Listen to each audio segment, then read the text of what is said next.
Two cousins found guilty in connection to a Greece kidnapping incident early last year have been sentenced. Dimitri Cash Sr. was sentenced to 115 years to life, with consecutives all put together. His accomplice, Joe Nathan, got 75 years in jail total, with consecutives all put together. The DA says the trio went to a home in Greece, broke in and kidnapped Dimitri's 3-year-old girl and 5-year-old son. The brother and sister were later found in Alabama 2 days later unharmed. Christian Garzone joins us live now with more on this story. Christian.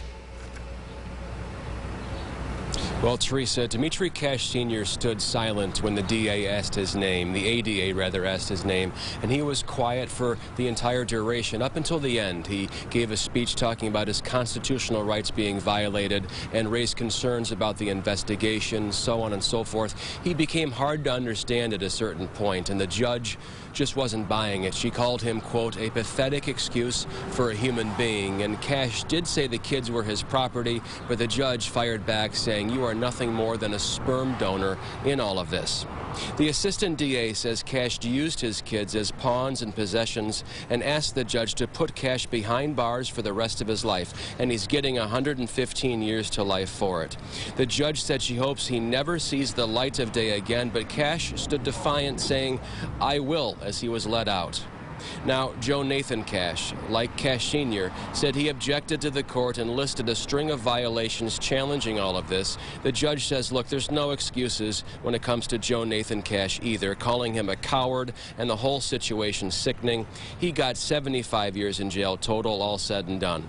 The ADA said the adopted family where the siblings were kidnapped from gave testimony talking about lifelong PTSD from the abduction, saying their lives will all never be the same.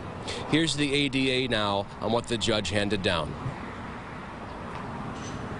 We're very pleased with Judge Argento's sentence, the jury's verdict. The ultimate result was 115 to life for Dimitri Cash and 75 years, plus 5 years of post-release for Joe Nathan Cash. We think it was totally appropriate. I said it during sentencing. I think you guys could probably hear it too, based on what the defendant said during sentencing when given the opportunity to speak. Their lack of remorse is clear, it's evident, and it's basically woe is me that they're the victims again, the victims of this system, the victims of injustice somehow. Now, the woman in all this, part of the trio, Kamara Pluvios, was sentenced to 12 years in prison. We're told, in part due to her cooperation during the investigation, a far lighter sentence, certainly, than the Cash cousins. Live in Rochester, Christian Garzone, News 8. Teresa, right back to you in the studio. Thank you, Christian. For complete coverage on the Cash cousins kidnapping, head over to our website, rochesterfirst.com.